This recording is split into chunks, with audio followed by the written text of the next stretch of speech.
And at the end of the day, to me, Tupac number one. I don't care what nobody say. Nobody did what that man did. That man had more albums in death than most people had living. So at the end of the day, that man had a transitional time of coming out a revolutionary rapper, turning into a movie star, a certified movie star, then coming back and dropping Me Against the World, and then coming back and dropping the double album. Man, come on, man. Go on. Half the people y'all say number one took songs from him to make them popular after he was gone. So at the end of the day, look, man, when half your raps were another man raps, then hey, man, it's great that you could take it and use it, but at the same time, it's like you gotta look at Biggie, Pop, and all that as the top five because they set the standards. You got two dead superstars that you can sit back and listen to their music, look at what they doing, how they doing it to formulate your own. They didn't have nobody to look at. They were the original copies. So right now, I'm looking at it like, yeah, New York is built on who can rap the best. Okay. Well, if Big would have lived, would Jay still be the best? See? That's what I'm saying. Now, you can look at any of the podcasts from New York and they'll say, hey, bro, Big hands down.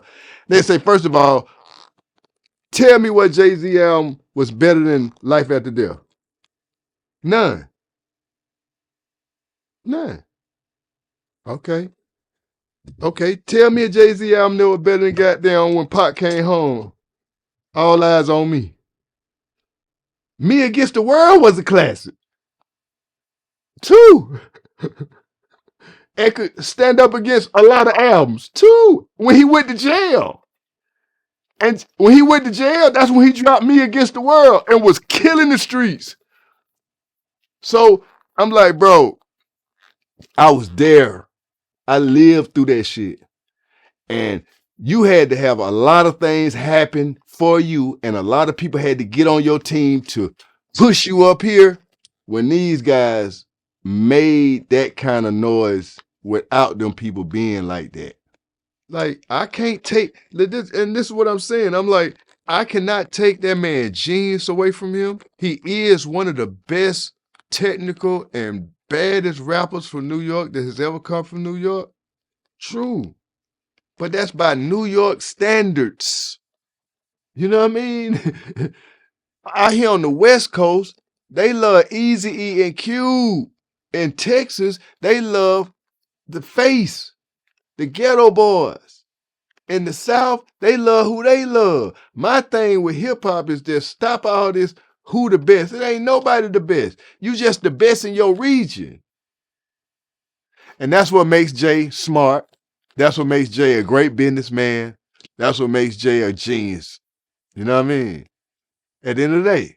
But hey, man, half that card cost of that girl, bro.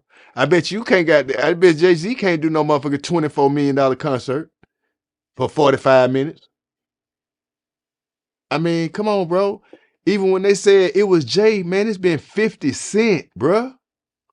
When 50 came out, I ain't hear no Jay-Z music. It just stopped playing.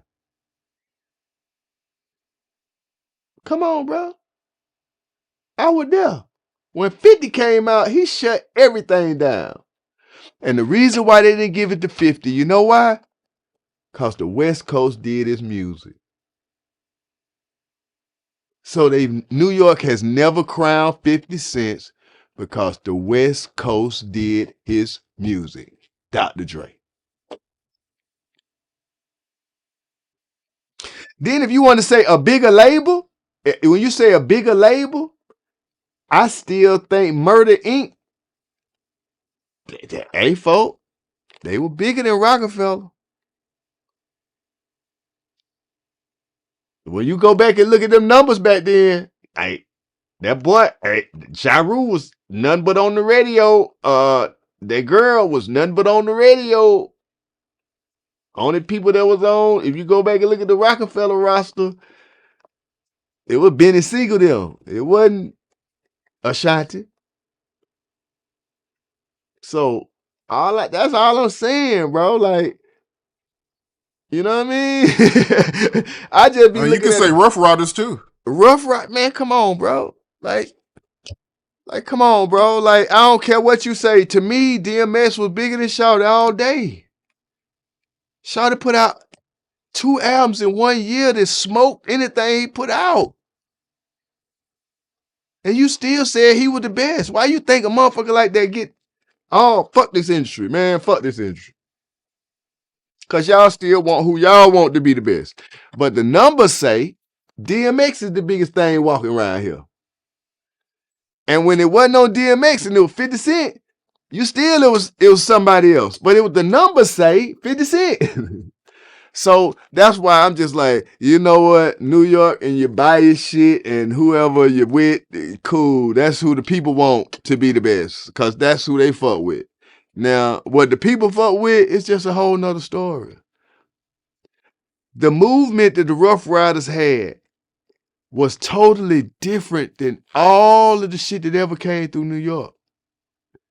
It was just totally street. Nobody had seen a dude from New York sleep on benches with dogs, roof at the camera, ride motorcycles and shit, and then pray on stage and cry. DMX was a motherfucking a true artist because he never cared about money. He never cared about money as being his world, his God. So for the ones that made money they God, they are the ones that are the highest. They are the ones that the industry look out for. Because in the industry's mind, they like, hey man, these men understood what business was. Business is to keep the game going, to keep the money going. The ones that don't understand business, we will eradicate you. And that's what's going on. Jay-Z ain't never been on the radio here hella crazy. No. Big records. His big records, but all the records that people probably heard in New York, they never heard them records down here. Same gonna go about out west.